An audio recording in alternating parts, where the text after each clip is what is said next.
if there is a department that is not doing advanced ventilator management, I kind of want to drive the discussion to considerations. I think we've teed a few things up already that we've emphasized. Well, obviously you have to have the education to go with it, but as I see it, there's kind of like three buckets of situations where wanting or needing or calling for this advanced ventilator kind of paradigm in the field is one is you've got a collection of that population in your jurisdiction, in your service area, right? So I've got nursing homes, LTACs, and I would suggest that that most long-term care facilities, nursing homes, would probably have less complex vent settings, and then the LTACs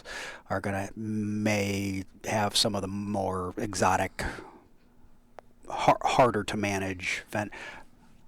Again, they're not in a they're not in a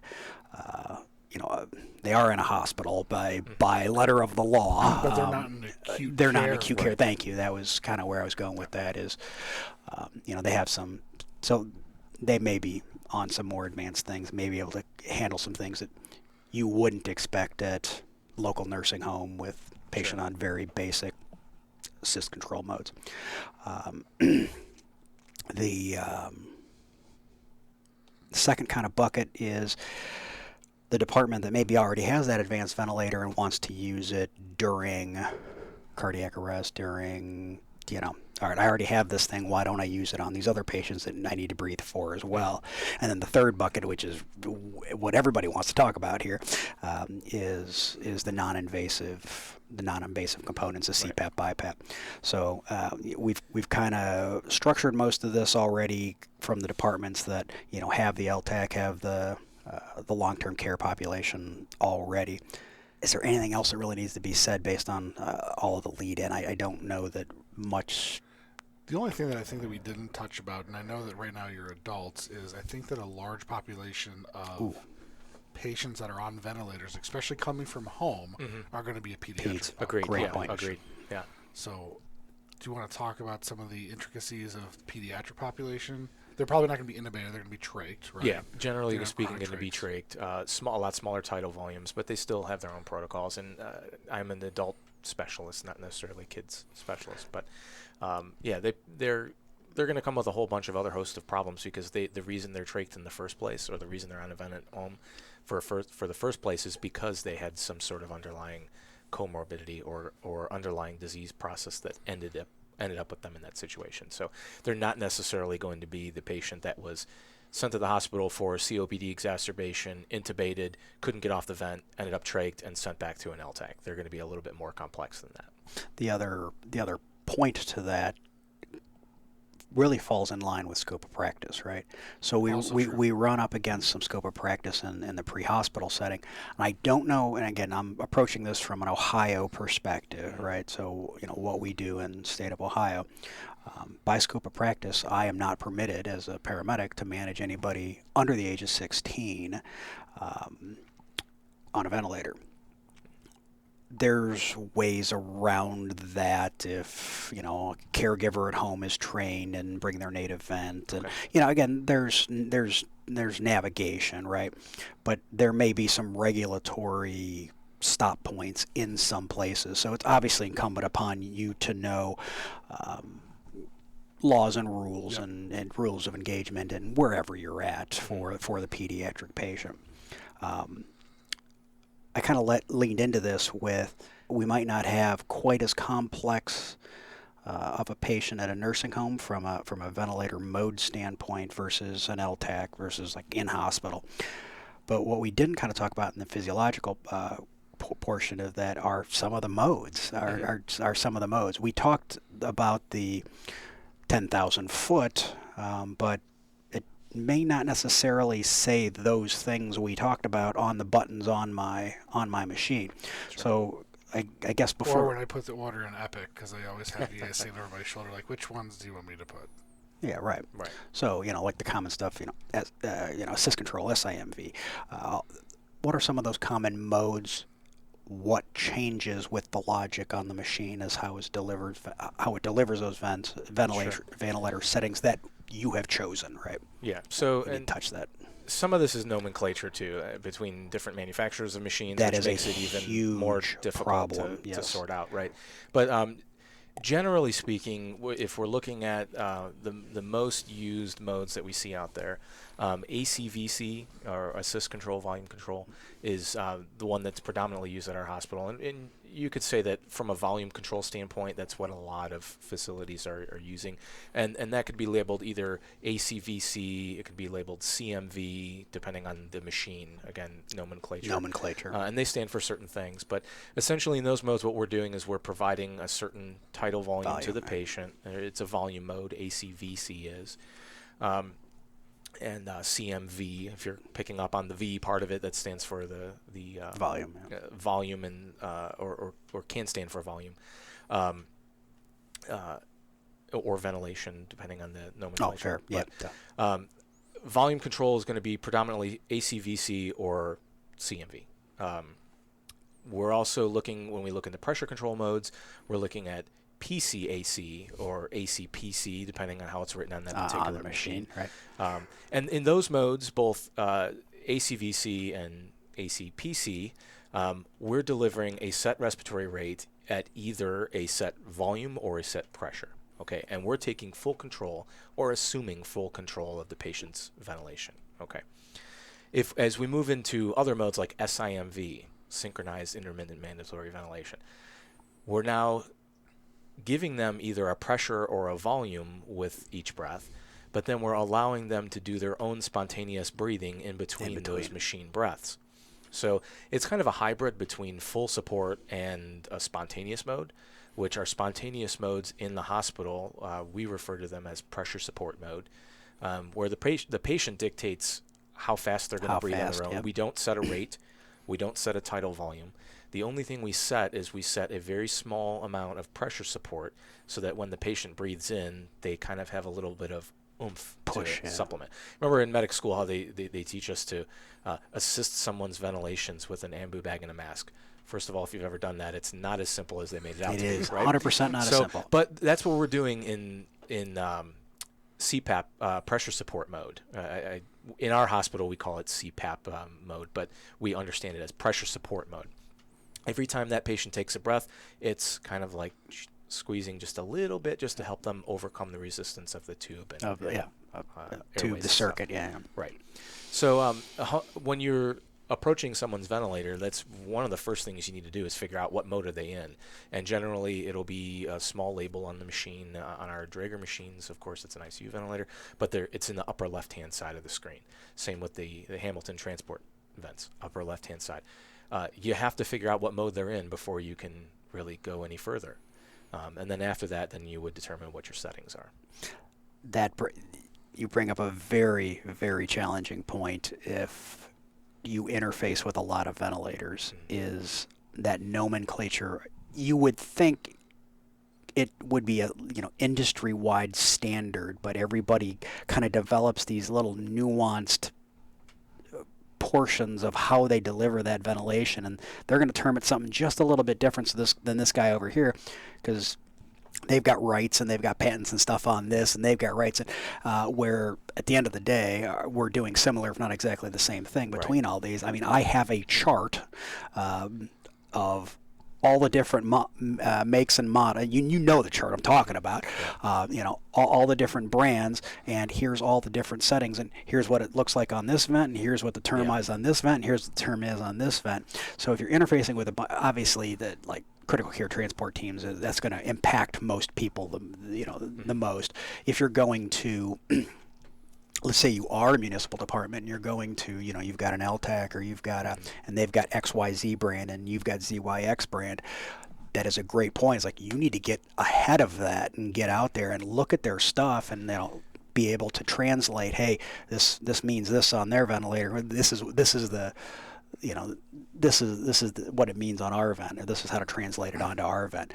That is inevitably, and Yeah. to this day, I've been doing it for a long time. Sometimes I get in front, I'm like, oh, what kind of vent this is, right? And you got to stand there and look at it and do some like, yeah, okay, that clearly means this, right? Yeah, You kind of decipher it. That's where your understanding of mechanical ventilation needs to be on point, because you can cover up the label of what mode they're on.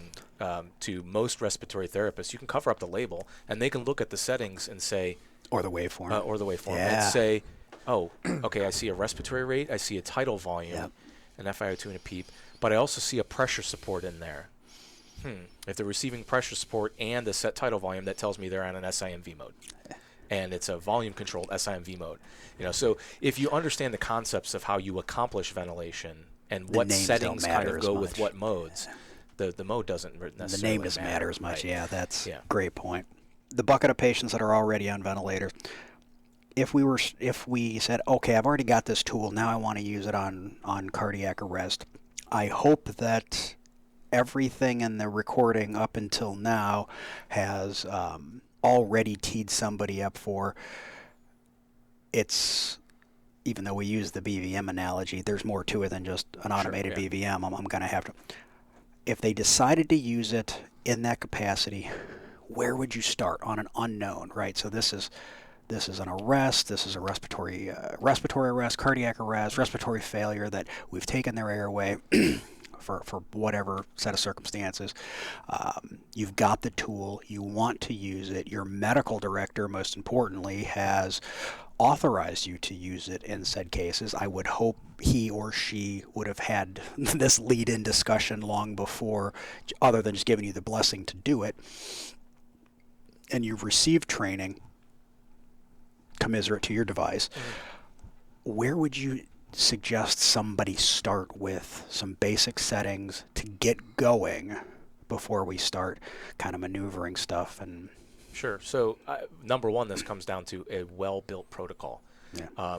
Just like anything else we do, if we have a set of guidelines of saying, okay, we're going to put them on volume control. This is what medical direction is determined. We are always going to put them on volume control unless maybe this condition exists. But if we say we're going to use this particular mode each and every time, then we have to say, all right, what is our range for each of those settings? So tidal volume, 6 to 8 cc's per kilo of ideal body weight. Or if we want to be more specific, we say 6 cc's per kilo of ideal body weight. We start off at a PEEP of 5. We start off at a respiratory rate of 14 and then adjust at 4 end tidal CO2. FiO2, we always start off at 100. We need a well-made protocol to spell that out, right? Because that's how we do everything else in pre-hospital. 100%. And guess what the respiratory therapist is doing inside the hospital? The exact same protocolized thing. medicine. Protocolized, policy-driven ventilator settings that we have a general idea of what they're supposed to be like. However, our licensure allows us to vary from that should we feel that a different condition needs to take place. And then obviously it's a communication between the physician and the RT. But having a good protocol in place so you have guidance on what you're going to do. And that's how I would run, if this was in my previous jurisdiction and I ran a call and I had a ventilator, hey, I'm going to put them on 6 cc's per kilo because this is what my protocol says. Yep. Works really no different than any other piece of equipment that we use. And it's medicine, and you're administering oxygen, which is technically a drug. 100%. So, you do fall within a certain protocol and guideline, just like everything else we do. I love that a lot. And all of that should be decided upon ahead of time, and more importantly, if you're given ranges of things of what knob to spin when, right? So as part of that protocol is basically a expanding if-then statement, right? Sure, if these conditions exist, I authorize you to do these things. If these conditions, then do these things. Modify, rate in this situation. Modify this in another situation. I mean, I went over my internal protocol that I do in the emergency department. I have to intubate somebody. Mm-hmm. I weigh them if I think it's reasonable. I set 6 per kilo. I'm trying to match a respiratory rate. FiO2 is typically 100%. PEEP is going to be 5. I adjust as needed from there. And first thing once they're stable and 100%, I then titrate down to FiO2. Bring that FiO2 down. Yeah. That's how I do it. That's probably how a lot of people do And it. that's the reality of mechanical ventilation, whether it's invasively or non-invasively. Pick a set of settings that you think is going to work, see how it works, and if it doesn't work, make some changes. Slide right? stuff That's around. kind of how actually most of medicine works. Most of medicine, right? 100%. Let's get into the topic we all really wanted to talk about, which is how to stave off that intubation in the first place, right? So now we're talking about our respiratory failure cases. We're talking about our patients that are refusing to oxygenate by other means. We're talking about those patients that, as we discussed earlier, our choice to intubate them in the field may have long-lasting effect. Sure. Life-changing effect for the patient. We already have some non-invasive tools, generally in the form of CPAP in most agencies. Some more progressive departments have, in some cases, put in a disposable or a full-on advanced ventilator with bi-level, or BiPAP settings in it. This is probably the coup here, but what do we pick up by going away from maybe a consumable CPAP or BiPAP device into a full advanced a fully advanced ventilator, miniaturized ICU device, and what advantages does that bring us if we start using that out of hospital? Sure. Yeah. So, it's a very loaded question, but we have a couple things here. First, when we look at the research when it comes to using mechanical devices versus trying to wing it with an ambu bag or trying to use maybe a disposable piece of equipment, we know that by the data that listen, first of all, we can't even bag people appropriately. 100%. Right? 93% of clinicians, when they try to bag people, are doing it improperly, whether it's too big of tidal volume or whether it's the wrong too fast a rate. Right? Yeah. However, knowing those statistics that we're not bagging properly, we're only using like 4% of the patients that come in needing respiratory support are provided mechanical ventilation pre-hospital. So if we can get the tools out there, learn how to use them, we'd be much more effective. And then there's 3 different benefits of that. First of all, precision and consistency. We know, like whether it's a ventilator or whether it's CPAP and BiPAP, we know that we're going to consistently deliver a precise tidal volume, a precise PEEP, a precise FiO2, no matter what we do. Right. Okay. Patient safety is another one. We know with a ventilator, we can control the pressures we're putting into a patient, so we can ventilate them properly. Same deal goes for non-invasive support.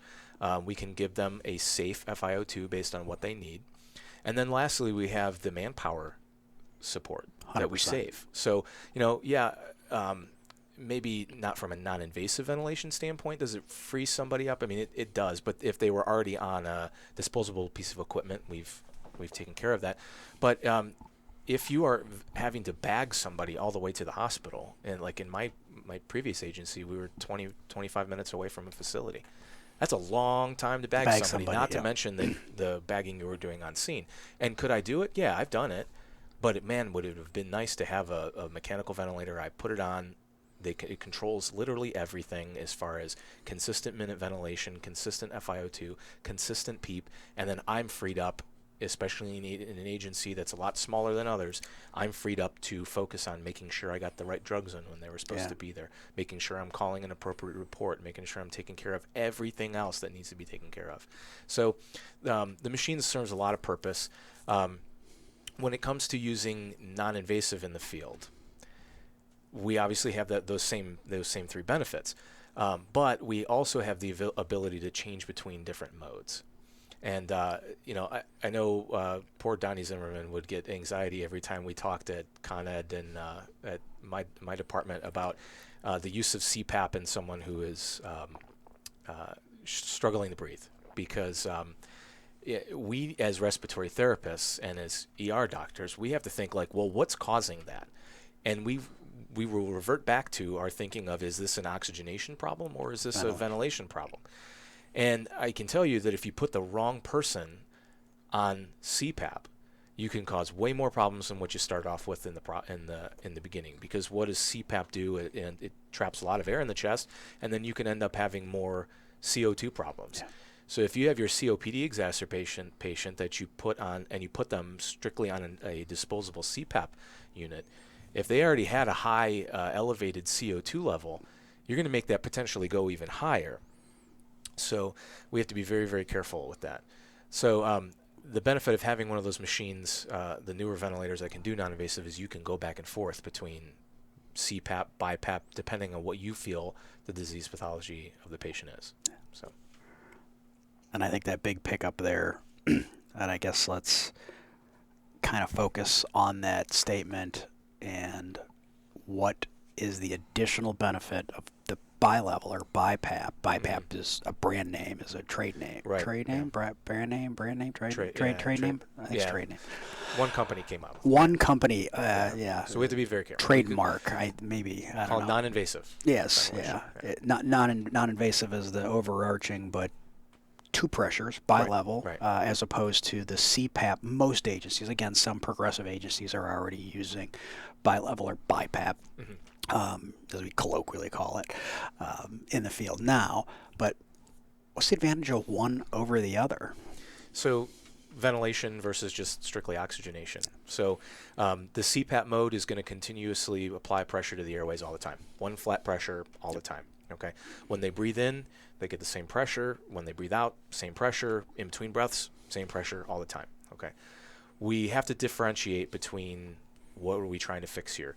If we're going to put it on a flow chart, and we're going to say what does what, we empirically say CPAP is for oxygenation, BiPAP is for ventilation. Beautiful. Okay. And we can, if we have problems with both, we can still use BiPAP. Okay. But so to continue on with that, so BiPAP provides two different pressures. Okay. We have the bottom pressure, which is kind of like CPAP, but then we have a higher pressure that when the patient breathes in, the machine's going to assist that them. augmentation. Yeah. Right, yeah. So that is like the mechanical version of having the mask on someone's face and assisting with their ventilations. Yeah. That's really what it is. Okay, a mechanical version of assisting ventilations with an ambu bag. So, but in that, we set those two different pressures, the inspiratory pressure and the expiratory pressure. On our machines, they say IPAP and EPAP. We set those at a certain gradient or a difference between the two so that we can achieve a certain tidal volume. Okay, so we look at the return volumes that come back from the patient, and we do the same thing we did in invasive ventilation, where we say, okay, we want them to be 450 for a tidal volume. So when I set my BiPAP pressures, I choose a set of numbers that I think is going to work, protocol driven, and then look at return tidal volumes. 320. There you go. And if it doesn't look good, increase the pressure gradient. Right. Squeeze the bag harder. The change, the delta between them. Yes. Yeah. Exactly. My man over here loves BiPAP. Every third word out of his mouth, I swear, is BiPAP. I think most ER doctors, certainly. We were talking off camera. Early in my career, just how many people I intubated, and then all of a sudden, there's a lot of variables here, but pharmacology got better, patient compliance has overall gotten better from certainly what I recall early in my career with keep treating themselves. I was making the analogy about CHFers earlier, right? We've got better targeted medications doing what the patient actually needs rather than just pulling all the extra fluid off. But so there's other things that impact the number of intubations that what we're doing, but the big coup, of course, has been non-invasive ventilation out of hospital, and we did a whole bit. It was our opening bit. Yeah. It was episode 1, right? Okay. That was the first thing we actually talked about. So if you want to see some really gritty old video and some really awkward. Four guys not knowing anything about doing a podcast. That's episode 1. That's all about CPAP. But like you've said, this is a second career for you. This is something that certainly you appreciate and you use, but you might not have seen this pendulum swing that. Yeah, I never saw the evolution of it, but even just now thinking about it in prep for this, I only intubate now for airway protection. That's it. I was forced to intubate somebody that I necessarily didn't want to because intensive care wanted me to intubate them. But due to reasons. yeah, and it went against they're breathing at 30 times a minute, and I have them on BiPAP right now. They're stable on BiPAP. I'm gonna let them do what they need to do. They're a complicated patient. I don't want to interject and cause harm. But now thinking about it's a trauma patient, and they've got a crumping airway. It's, I guess, they're dead and they can't protect their airway, right? Those are the only times that we're actually putting a tube down someone's throat because we have these other tools. And BiPAP, bi-level support, is safe. Yeah, It's super, super helpful. I can do a lot of things, and it works with the patient. I don't have to worry about the maths of, I know what my targets wants to be, but I have patients that I put on bi-level support, and they're taking 1,200 cc's of breath. That's them driving it because that's what they want. They need, yep. They're on 7/5, 8/5, and they're taking huge volumes. I'm not worried about them popping a lung because that's what they actually want and need, and they're driving themselves. So it makes it a lot safer than me trying to totally take over what the body's trying to do. And I think that's a big thing for anyone in medicine to realize. We're here to support. We're not here to take control over. There's sometimes we have to take control over. We need to control the whole situation. Those are very far and few between. We just need to really support the patient through whatever they're going through right now, whether that's, I'm going to give you a little bit of extra oxygen, I'm going to give you a little bit of extra pressure to support you through this bad time to get you better. I'm going to give you steroids, I'm going to give you some medications, but again, it's just, I'm giving you bronchodilators to open up your airway a little bit more. I'm decreasing inflammation in your system. If you need antibiotics, the antibiotics, it's fighting the infection, but really the majority of that work's heavy lifting is being done by your own immune system anyways. Right. The antibiotics are helping. The ipratropium inside of our duodenebs is helping just a little bit more to increase the dilatation of those airways. It's all just supporting the patient and what they need, and that's what the non-invasives do without having to totally sedate the patient, put him through a trauma of intubating the patient. I just think it's the better care. Absolutely, yeah. And I've been through a good portion of the transition away from intubating everybody to now trying more non-invasive therapy. And one of my other roles in the hospital is to head up the respiratory portion of the rapid response team for the hospital. And I cannot tell you how many times we are intervening and saving people from intubation with using BiPAP alone, which are non-invasive alone, it's fantastic.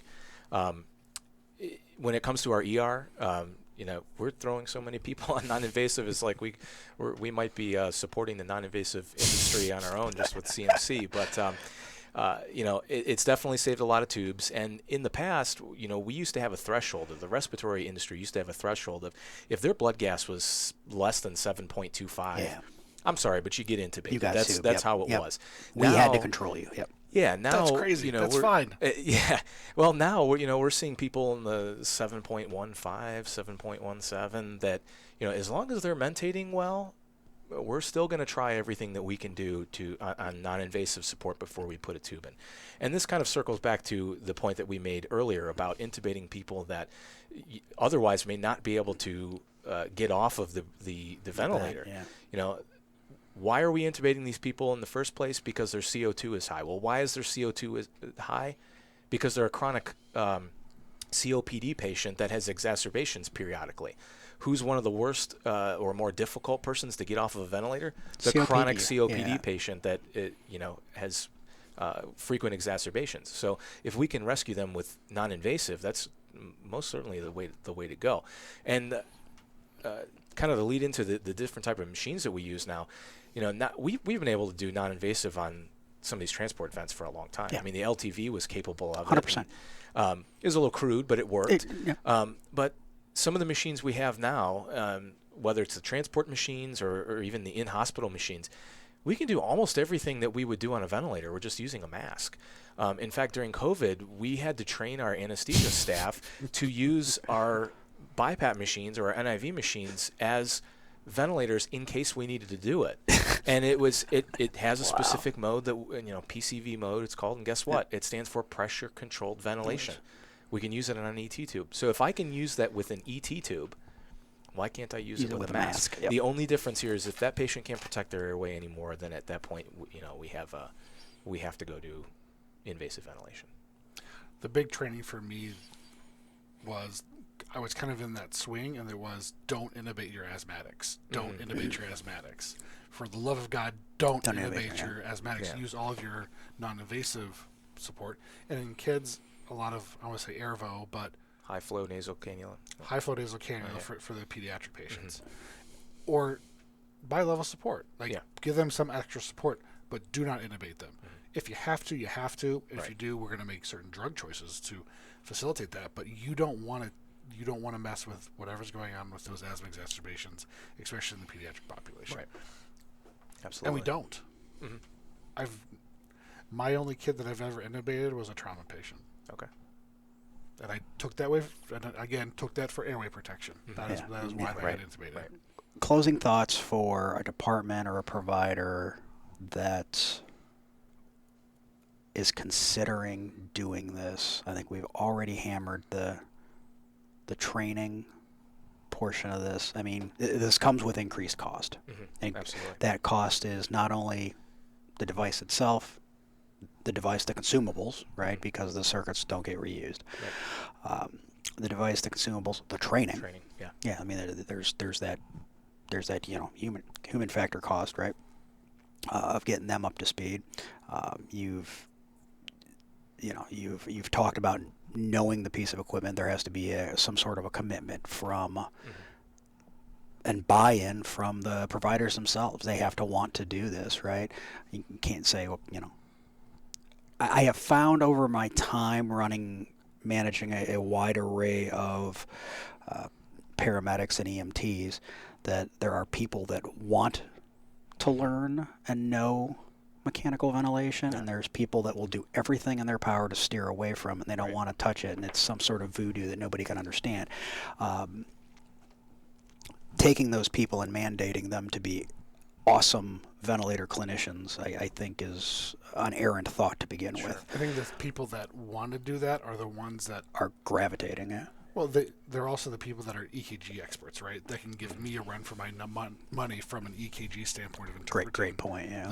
They're the people that are really interested in the medicine and management of these patients, as opposed to I've got providers that, it says STEMI, so I'm going to call and talk to the doc, and I go, that's a left bundle branch block. They're totally fine. I'll see you when you get here type of deal. Those are not going to be the people that want to do this advanced stuff. But, I mean, think about how many respiratory patients we deal with. You, 100%. But from the pre-hospital standpoint, it's a very large portion of what we do is COPD, especially in the adult population, asthma in the kiddos too, and even some into the young adult and the adults. A lot of people have respiratory issues. We have CPAP now. It's nice. But the first thing we do in the emergency department, right, is we take off that device and we put you on our fancy machine that can do bi-level and do a lot of things and give me a lot of feedback from what's going on. I know we did that the CPAP episode because we were moving away from our yellow box to the new the consumable. Yep. And that our consumable device doesn't provide as much oxygen, so it doesn't start off at a FiO2 of 100%. Newsflash to those that don't know, non-rebreathers are also not 100% FiO2. But it doesn't give you any leak information. It's going to burn through your oxygen tank really quickly, as opposed to having a device that says, I've got an oxygen supply and I've got room air supply. I can blend these together, give a precise FiO2. Give you objective data on what is going on with the patient. Yeah. And overall provides probably a better care of the patient. Now, if you're a department that I've got a ER or hospital right in my city and my transport times, I'm hanging up my phone report as I'm pulling into the ambulance bay, you probably don't need this.